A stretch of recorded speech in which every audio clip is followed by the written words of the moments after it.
السلام علیکم ورحمۃ اللہ۔ آج میں آپ کے سامنے ایک ایسے قاضی کا واقعہ پیش کروں گی جس نے بھرے دربار میں بادشاہ کے ہاتھ کو کاٹنے کا حکم دے دیا۔ آج سے کئی سو سال پہلے کا ذکر ہے کہ ملک ترکی پر سلطان مراد کی حکومت تھی۔ یہ بادشاہ نیکی کا کام تو بہت کرتا تھا، لیکن کبھی کبھی اس کو اس قدر غصہ آتا تھا کہ اپنا ہوش کھو بیٹھتا تھا۔ ایک دفعہ اس نے ایک عالیشان مسجد بنانے کا ارادہ کیا اور اس کے لیے دور دور سے اچھے اچھے کاریگر منگوائے۔ ان میں سب سے اچھے کاریگر کو اس نے کاریگروں کا سردار بنا دیا اور مسجد کی تعمیر شروع کر دی۔ یہ کاریگر 2 سال تک دن رات محنت کرتے رہے۔ آخر جب مسجد تیار ہو گئی تو یہ اس قدر شاندار تھی کہ جو دیکھتا تھا حیران رہ جاتا تھا۔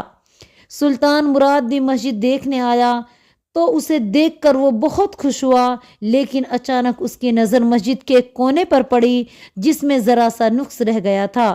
یہ دیکھ کر بادشاہ کو سخت غصہ آیا اور اس نے حکم دیا کہ بڑے معمار یعنی عمارت بنانے والے کاریگر کے ہاتھ کاٹا جائے۔ بیچارہ عمارت بنانے والا بہت رویا پیٹا، لیکن بادشاہ اپنے فیصلے پر قائم رہا اور اس نے اس کا ہاتھ کٹوا کر چھوڑا۔ اب یہ بیچارہ کاریگر اپنی فریاد لے کر شہر کے قاضی کی عدالت پہنچا اور بادشاہ کے خلاف شکایت کی۔ قاضی صاحب اللہ کے سوا کسی سے نہ ڈرتے تھے۔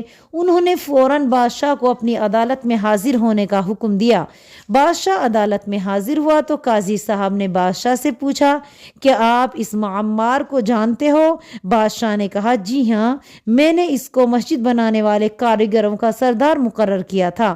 قاضی صاحب نے سوال کیا کہ آپ ہی نے اس کا ہاتھ کٹوایا ہے؟ بادشاہ نے جواب دیا جی ہاں، میرے ہی حکم سے اس کا ہاتھ کاٹا گیا ہے۔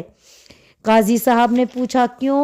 بادشاہ نے کہا اس لیے کہ اس کی لاپرواہی کی وجہ سے مسجد میں فلاں نقص رہ گیا تھا۔ قاضی صاحب نے کہا لیکن یہ ایسا جرم تو نہیں تھا کہ اس کا ہاتھ کٹوا دیا جائے۔ یہ سن کر بادشاہ نے سر جھکا لیا اور بولے بے شک مجھ سے غلطی ہو گئی۔ اب قاضی صاحب نے کڑک کر اپنا فیصلہ سنایا۔ اللہ اور رسول کے حکم کے مطابق میرا فیصلہ یہ ہے کہ اس عمارت بنانے والے کے ہاتھ کے بدلے سلطان کا ہاتھ بھی کاٹا جائے گا۔ سلطان نے اسی وقت اپنا ہاتھ آگے بڑھا دیا اور کہا مجھے یہ فیصلہ منظور ہے۔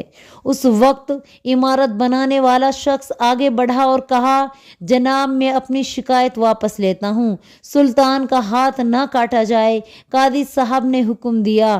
معمار یعنی عمارت بنانے والے نے اپنی شکایت واپس لے لی ہے، اسی لیے سزا معاف کی جاتی ہے۔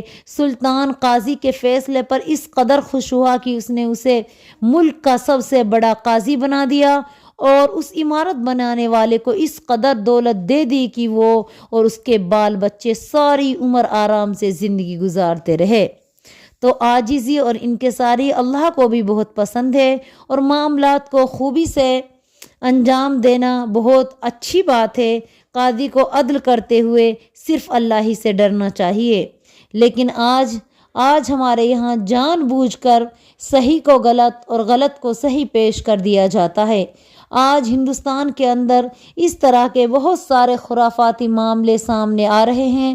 جو حق تھا وہ باطل کر دیا گیا اور جو باطل تھا وہ حق کر دیا گیا، جبکہ قاضی کی بہت زیادہ پکڑ ہوتی ہے۔ قاضی وہی ہے جو آج کے دور کے ہمارے جج ہیں، یہ قاضی ہی ہیں۔ ہمارے جج بھائیوں کو چاہیے کہ وہ فیصلہ عدل و انصاف کے ساتھ کریں، کیونکہ موت ہر کسی کے لیے ہے۔ کل نفس ذائقۃ الموت، موت کا مزہ ہر کسی کو چکھنا ہے۔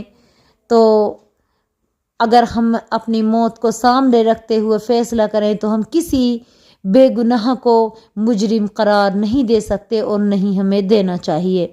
السلام علیکم ورحمۃ اللہ وبرکاتہ۔